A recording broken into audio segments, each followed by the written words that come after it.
Welcome back. We continue with stories around Women's Day. Women across the country are being honored for their bravery and fight against discriminatory systems.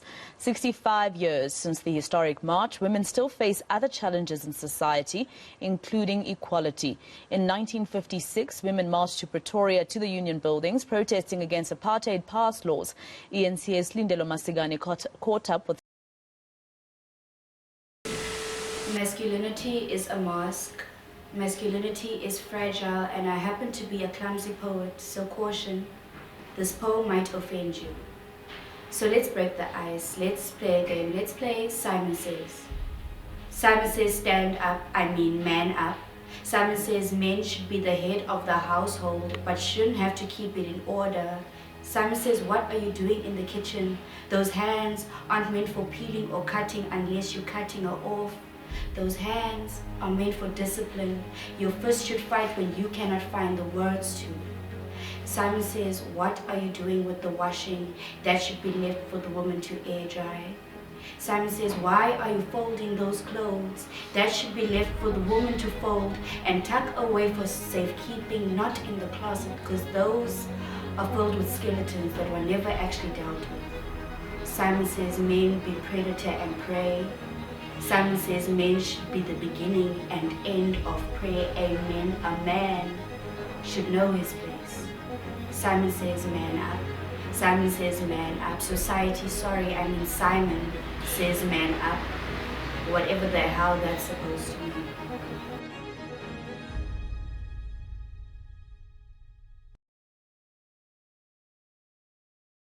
My name is Olutalo Daile, mostly known as Ulaki Okinro. I'm a creative, outright creative, and my stand on the topic is that the first thing I asked Wakona about the title Us versus Patriarchy, who's us? And I realized that the moment the us is females, you know, and then there'll forever be a battle. The us should be human beings, humankind as a whole. You know, if you're a human being, you should fight the fact that Umdu is not rewarded because of their gender or because of anything. And I was saying to Akona that, do you know what, I feel like the whole world is moving in the wrong direction, and there'll forever be things like depression, there'll forever be crime, because Abantu like one thing, which is love. You know, if we all had love, you know, we wouldn't even be here. If we had love, we wouldn't even be having this topic today, because men would love women. And if somebody loves, for example, when you're working in corporate, if they love corporate enough and they see this person is deserving, that person would definitely be promoted. If Omdo loved their life, they would be out there sitting at home thinking about themselves. You love music, you're making music, you don't care about something else, you know, because you're doing everything you love. A dad would not abuse their child or deprive their wife if they love them. They wouldn't cage them, they wouldn't abuse or rape, because it's love. Everything that happens, it boils down to the fact that we as human beings don't have enough love. Our politicians don't love their country, they don't love their people. That's why we have the issues we have. If white people really loved, just loved themselves and loved black people, there wouldn't even be topics of Obana, there's a USA, they want to take over Africa, they want to own the minds because they love the world, you know. And then they would make sure Obana for every black, there wouldn't even be a thing of Obana voting for a political party at Chile, because each and every human being just loves the fact that they want to live a longer life, so we work together. You know, so yeah, that's why we're not together, we don't have love. So this topic, I think it will be something that will still be discussed in future unless people just learn how to love themselves and love others. Let's get this trash. It's for men. bunch of men united and chilling in one place. Music has a friend. Yeah. Let's go friend. Friends conference.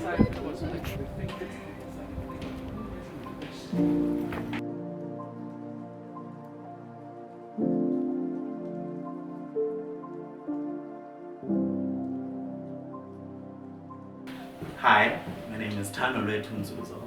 I'm also Chuchu, but those who love me. And today, we were thrown a pretty interesting topic on, you know, how patriarchy affects us all, and in many different aspects as well. I'm also kind of happy to be here to kind of share my insight on this topic. As you might know, it does have a very intense hold on us all in a way, most especially, and I don't mean to be biased here, on men. Those who have submitted under it, thinking that they may gain some sort of power over other people who are different than them. And I'm here to share my experiences on that topic, and one in which would just have to be how I'm treated differently than other men, which is granted considering the amount of sugar I have in my tank. But just off of that as well, experiences that I've had are so different from other boys, and it's not a cry out into saying that I wish I was, what is the word I'm looking for? Treated. I wish I was treated under the same rule of thumb as other boys were, which was an attempt while I was growing up, especially in primary school. And I find some of those things still happening today. But it's just a matter of having to understand that perception as well, how people see you themselves and how they perceive you also has a direct effect on how they will treat you. But as long as I've lived, as long as I've been alive, I know how I wish to be treated, how I present myself in the world, and how I'm not willing to take any nonsense, regardless of whatever system we are being put under. I feel like men as a whole, us collectively, straight, on the other side of the pond, doesn't really matter. We need to come together and have these conversations, talk to each other on how our experiences, vastly, they may be different and all, but how they can shape us into good people and pass all those teachings and mannerisms into building our futures with our children following. Because I'm pretty sure we wouldn't want to have these bad experiences or systems happen to people who follow after us. Yeah.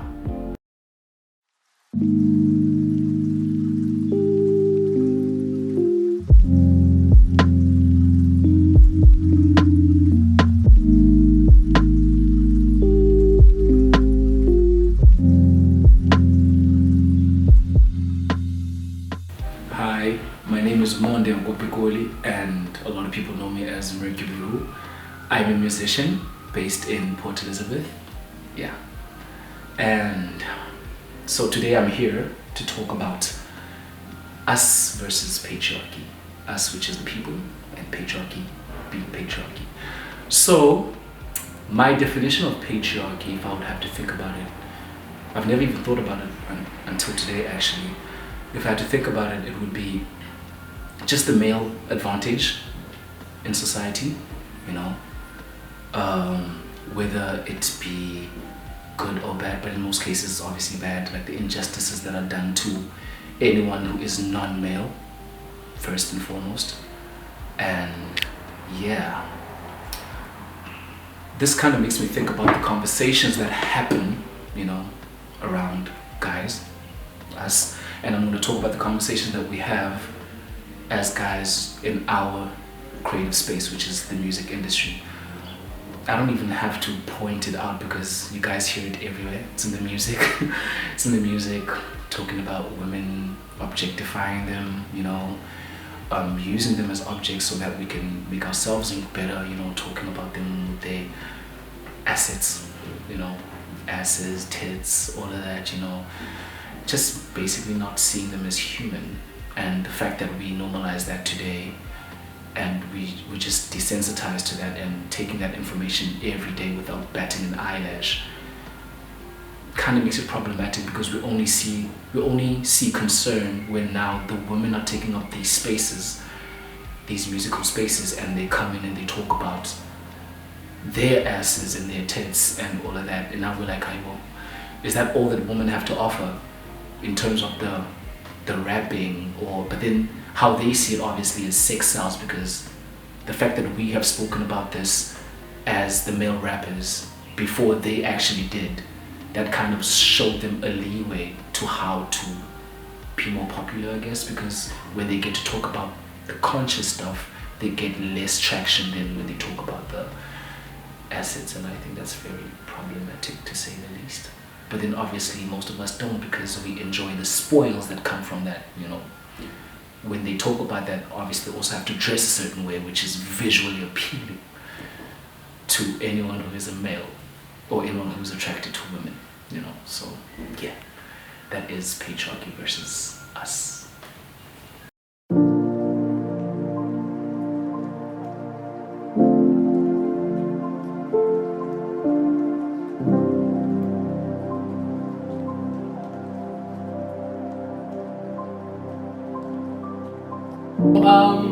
Generally, Abba Moses invited to come talk about the patriarchy and how it affects us and our take on it. So basically, I've come to notice, especially like within the spaces in patriarchy is seen as like mainly like the oppression of, you know, the male gender by the female gender, whereas it's patriarchy is basically there's patriarchy and matriarchy, which is things that form within any functioning society.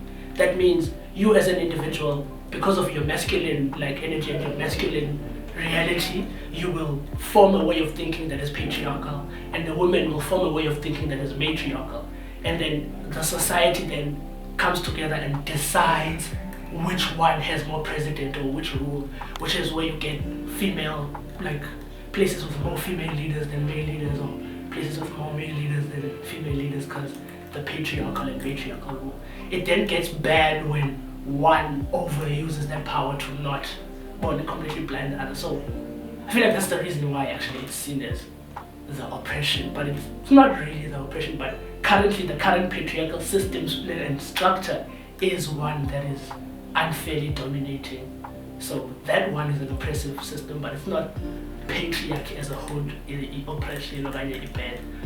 But generally the way is a real thing, and it's like existing, especially within the reality that we live in, which is abantu abaphangelayo, abantu aba identify as abantu aphiwe sikhosana, bono akhona maqonga. All of us within that existence of the persons people we are, see I face that way. Because I noticed like in the workspace, for example, first words that come to mind when I think of a camera is cameraman. Just simple thing, but camera woman is more of an effort to say. Even akuthethwa ne camera woman kuzothiwa except cameraman yo camera woman, and so generally it causes a bit of uncomfortability and unfairness, because serious even interaction bias towards like the people we deal with, simply because Omni is a woman, Omni is a male, and like in the arts industry specifically is because like it jobs that art need like skill, and so as amadoda siyathanda to assume about girls need to be guided with these skills. Explain it because I get. So I see a lot of that in the workspace. So generally I think it's because of the mind frame we've set in the patriarchy that exists and kind of dead within like people who work, and like and like in general society, honestly I feel like it's something that can be unlearned. Like I feel as though the cry of us versus patriarchy, basically the whole point is to be like, this is what this is, and this is how we can go forward with like dealing with it, because it's a factor, it's a thing that like exists, and in order for it to exist, you have to have conversations about it. Sikwazi ukuba lie or sikwazi ibone to find ways to deal with it, because ingaqala ngathi, but I'm telling you now, from this conversation we're going to have amongst ourselves, nobody no puma, nobody no shaka amongst us, you will teach your child, or it will change a sort of interaction thing within you that uyibone xa isenziwa ngomuntu ukwazi uyinqanda okanye ukwazi ukubona to know not to enforce it like unnecessarily. Like when you're sitting here, you had that conversation, you know, but you too can wash dishes, your female job, you know, which is where the roles come in. I feel like it also I feel like it caused this strain way on gender roles, the way patriarchy, because the way patriarchy is currently projected, it made like normal, natural gender things, normal gender behaviors seem like isn't as stay away, do not do. Now people do not want to conform to gender roles, whereas some of them come naturally, like men provider and women being the nurturer. It's like things you realities you can't escape. A woman will see you and one of the first things they will think is, it's natural. It's natural. And one of the first things you want to know is, man out there, should I protect you? Are you feeling safe? Those are natural things that happen, and then because of our current projection of patriarchy, yenza izinto ezinormal zisime bone. Oh, so man, it's weird. It's a weird relationship now with the whole patriarchal structure is currently, and it's unfortunate, man. So I'm glad Cooking Platform is the way where we get to talk about our thoughts on it. Like, what I like is asibuzwanga about scholarly dictionary definitions of these things. It's just you could call it doctor island. What does it mean? What's your take on it? And that's interesting because then you get to Kupa Lendo is a and then it gives opportunity for us to open each other's minds. So I appreciate the platform generally. So yeah, man. Yeah, that's it.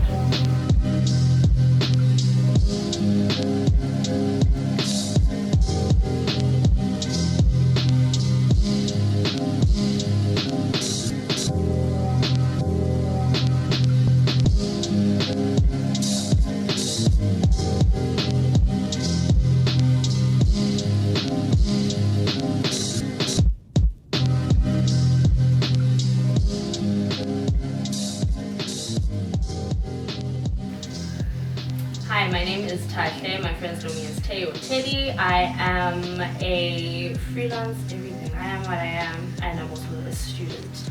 To me, patriarchy is a white man's dream that was sadly adopted by the rest of the world. We've adopted it and incorporated it in our everyday lives, in our culture, and we basically made it affect our water, basically. A personal experience I've had with patriarchy is how, for instance, I am agreeable in terms of size to the white man. I would be your dream skinny girl, but at the same time, I am also sexualized because of that.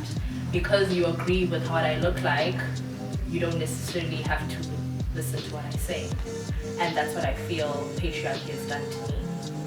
So Tatle, tay easy, potato. So have you ever been deprived in a career opportunity because of being a female? Surely. I was working for an entrepreneur. I was working as his personal assistant, his receptionist, and when I saw how he treated his male counterparts and how he elevated them to the next level of working in terms of superiority in the workplace, he struggled to do that with me visibly because I was a woman. There was no way he could explain it because I was doing more work than everybody else. And as a woman already, we are expected to work double as hard to get half of the attention. And I just saw that firsthand that I would never win because I have a vagina. We've got the Equality Act, we've got the Act on the Commission on Gender Commission, we have, I'm mixing them all up, but we've got three, Employment Equity Act. All those are supposed to ensure equality, but what I'm hearing you saying is that they are there, but you are not feeling the impact. But Naledi, again, I want to stay with you. You actually took your protest straight to former President Jacob Zuma's face in front of his ministers, and you were thrown out. Tell us about that. What was the message? What did you want us to learn? The message was that the law is not for black women.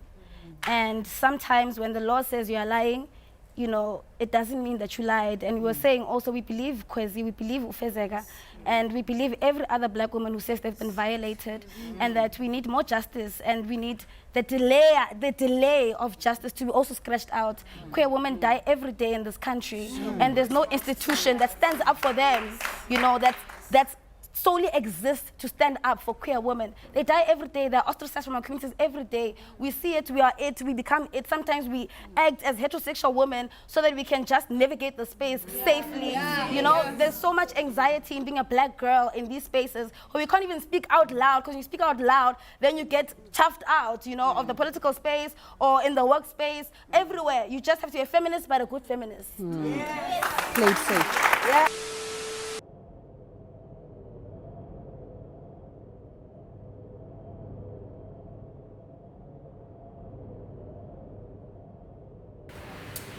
He asked me what that mouth do. I said, I spit, I don't swallow. I spit bars so heavy, I can feel it in my tongue. Tongue too heavy to hold. I'm told I bite, I bark. I'm a bitch that knows how to gag. Any man I find repulsive, I'm impulsive, it's a reflex. He asked me what that mouth do. I said, argue. I still count my words. I count my words and something always doesn't add up. He asked me what that mouth do. I said, suck. Zestfully deliver poetry. Everything I write is still stuck at the back of my throat. Yes, I deep throat and choke. Still don't swallow. He asked me what that mouth do. I said, I speak in simile and metaphor. I'm a whore for poetry. He asked me what that mouth do. I said, this mouth speaks life into dead things, turns bitter nothings into sweet somethings. This mouth speaks light into darkness. This mouth be poetry and performance. This mouth doesn't just talk sexually, but it can fuck you mentally till you come to your senses. This mouth is loud and demands to be heard. You have to be 21 and know that. She did give us a backstory of how she came up with the entire poem. I'm often asked, especially when like I'm an artist and I do poetry, and like, oh, so what that mouth do? You see, and often I'm always asked, especially when men try to speak to me sexually and try to, so what that mouth do? I'm like, fuck you, what the fuck? You know? So I'm tired of being asked this question all the time. Why am I automatically sexualized through performance? How? What is wrong with you? What is wrong with you? I don't like, no, fuck. No. Niggas try to be kinky because they try to fuck me, but nah. So basically, there's more to me than just being a sexual object and being desired. Okay, so you were basically adding your success and your dreams behind that sexualization of, as much as you see me like what that mouth do. There's more to it. There's more dimension. There's more, This mouth, it's not just for you to put your dick in it. You know, it's far more than that. Like, I change fucking lives. I make people realize things. I open minds. People think differently because of things coming out of this mouth more than you just putting your babies in. So I started writing already at the age of 8. I started writing poems. It was for me a way of expression. Eventually, once I entered primary school, like senior primary school, as in like grade 6, and then I would write more poems and then recite it for my friends. Once I entered high school, I started also entering competitions like Talent Africa, etc. And that's how I became more, how can I say, more of a poet. But then I started writing my truth and other people's perspectives as themes in my poetry, and that's how my poetry also became more powerful. Started performing at live performances, places such as Rooftop Garden Bar has also given me a great platform. From there, I also started acting. I started doing shows around PE, also performed in Joburg. For me, arts was always an escape from reality while also showing reality. I enjoyed being a mirror. I enjoyed seeing people go through things and being able to tell their story through different art forms, especially being a natural empath. I could feel other people's pain and they could feel mine as well. So art was a way for me to communicate those feelings, those emotions, and also those thoughts. I was able to speak my truth and the truth of other people as well. I feel like as soon as I get on stage as a performer, as soon as I hold the mic and they see me standing there, it takes a lot for me to grab everyone's attention. I feel as I am just before I perform, I already feel so little. Because when it comes to performance and art and whatever, it takes a lot for me I feel more under pressure to prove myself.